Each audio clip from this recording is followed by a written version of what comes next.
जानना चाहूँगा इस धाम की जो है विशेषता क्या है और कब से आपने इसका स्वप्न देखा और क्या स्थापना की? इस धाम की सबसे बड़ी विशेषता है यहाँ बाबा पूर्ण रूप से विद्यमान है।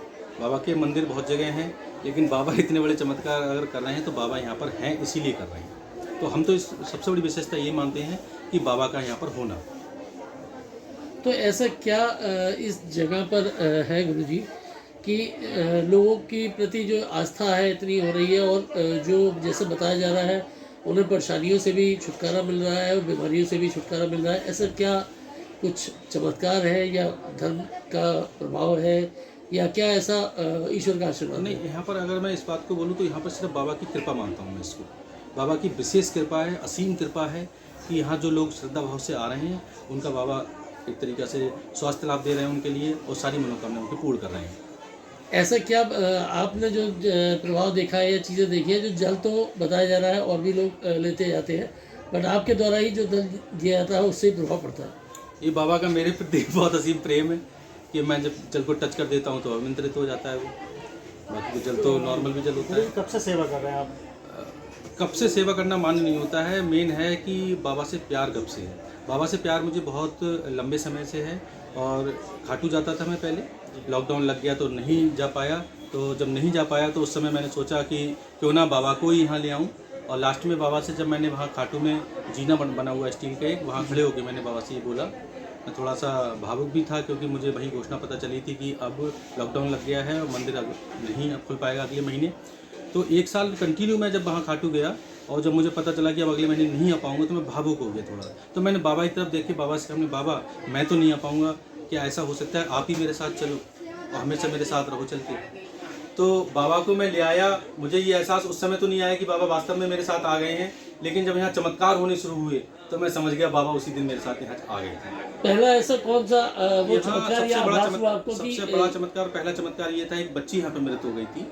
पीछे पानी का टैंक था, उसमें टैंक में गिर गई थी। जब उसको निकाला तो उसकी धड़कन वगैरह सब रुक गई थी। सारे लोगों ने उसको चेक किया था और वास्तव में उन्होंने बोला था कि ये बच्ची अब जीवित नहीं बची है। बाबा की मैं आरती कर रहा था। आरती करने के बाद तो जब स्तुति हो रही थी तब मुझे एहसास हुआ कि बाहर कुछ शोर मच रहा है, बाहर कुछ लोग परेशान हैं। जब मैं स्तुति पूरी कंप्लीट करने के बाद में बाहर आया, मैंने बच्ची को चेक किया पहले तो उसमें धड़कन थी किसी तरीके की। मैं समझ गया कि यहाँ पर बहुत बड़ा कुछ गलत हो गया है। लेकिन बाबा के पास मैं वापस गया और बाबा से मैंने बोला कि बाबा यहाँ पर दो ही ऑप्शन है आपके सामने, या तो इस बच्ची को जीवित कर दो, और बच्ची को जीवित किसी कारणवश नहीं कर पा रहे, उसकी आयु पूरी हो गई है, तो आप मुझे अपने पास बुला लो। और इन दोनों में से अगर आपने एक ऑप्शन भी नहीं माना तो मैं आपको वचन देता हूँ मैं भी अपना शीश का दान दे दूँगा। और यही हुआ कि वहाँ किसी शक्ति ने मुझे उठाया और उठाने के बाद में मैं जब लोटा लेके बाहर निकला तो लोग मुझ पर हंस रहे थे कि ये तो मर गए, इस पर जल छिड़कने आ रहे हैं, क्या करेंगे इसमें। लेकिन भाव ऐसे थे, करने वाले सब बाबा हैं, मैं तो एक माध्यम हूँ केवल। मैंने जल के छींटे उस बच्ची पे मारे और बच्ची वो जीवित हो गई थी। ये घटना कई लोगों के सामने हुई थी, सबके सामने, और बच्ची आज जीवित है। बच्ची आती है, धाम पे आती है और तब से श्याममय हो गई है बिल्कुल वो। तो कुल मिला के ये है कि बाबा ने वो ऐसा चमत्कार दिखाया था, उसी समय से मेरा पूरा जीवन परिवर्तन हो गया। मैं पहले और चीज़ों में मतलब थोड़ा था, मैं यहाँ का अध्यक्ष था केलुका मंदिर कमेटी का, और आज मैं फिर यहाँ पर महंत हूँ और मैंने अपना पूरा जीवन बाबा के चरणों में सेवा में लगा दिया। नीम का पेड़, ये पेड़ मुझे बहुत लंबे समय से आकर्षित करता था।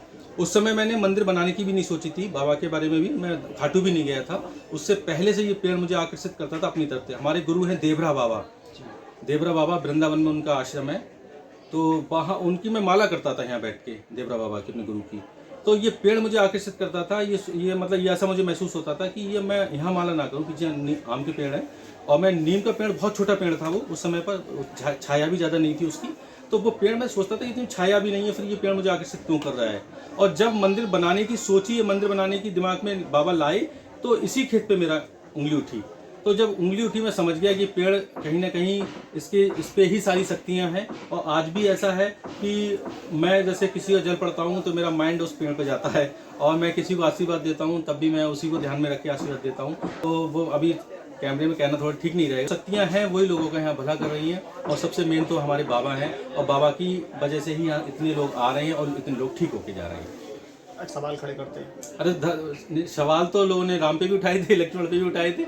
देव और दानव, अगर नेगेटिव पॉजिटिव नहीं होंगे तो फिर पॉजिटिव का क्या मतलब रहेगा। नेगेटिव होता है तभी तो पॉजिटिव होता है। तो इस तरीके के लोग तो हर युग में रहे हैं, यही युग नहीं है और आगे भी रहेंगे, आने वाले समय में भी होंगे, हम उन पर ध्यान नहीं देते हैं। अच्छा। हमारा मकसद है लोगों के चेहरे पे मुस्कान लाना, लोगों के घरों में खुशियाँ लाना। वो लाने में हम थोड़ा कामयाब हो रहे हैं। बाबा ऐसा कर रहे हैं और बाबा की कृपा से सब लोग यहाँ पर ठीक हो रहे हैं। अच्छा गुरुजी, जैसे कि पीछे दिनों राजनीतिक तौर पर अगर बात करें कि स्वामी प्रसाद मौर्य जी ने रामचरितमानस का इतना अपमान किया, उसके बाद कुछ लोगों ने अपने ऐसे ग्रंथ के पन्ने भी फाड़े, उस पर क्या कहेंगे आप?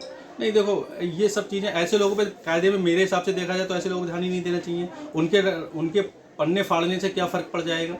आप इस बात को आ जाओ, ठीक है। कोई अगर कीच में घुस रहा है तो क्या हम भी कीच में घुस जाएंगे?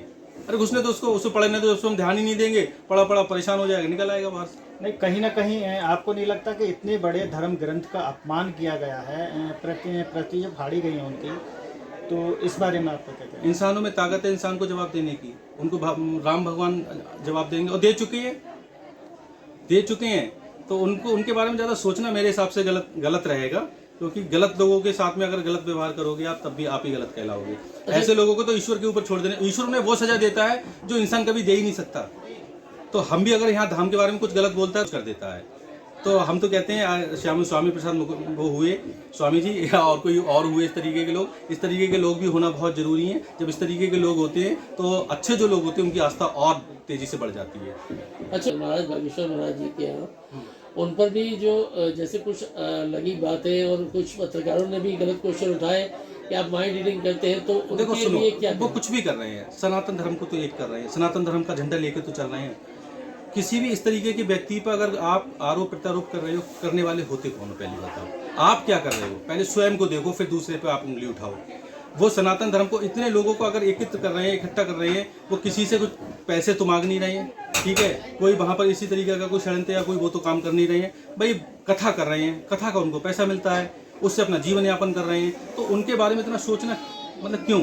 वजह क्या है? बहुत सारे ऐसे हैं, आप देखो, और धर्मों का नाम नहीं लूँगा तो यहाँ सभी मजहब के लोग आते हैं। क्या उन पे आप लोग कभी उंगली उठा सकते हो? हमारे सनातन धर्म को ही ऐसा समझ लिया है कि जिसकी मर्जी आई वो उंगली उठाने लगता है, उसे जवाब करने लगता है। तो कोई भी व्यक्ति इस तरीके का व्यक्ति है, साधु संत है, उस पर उंगली उठाना गलत है। अगर वो गलत करेगा तो ईश्वर उसे सजा देंगे।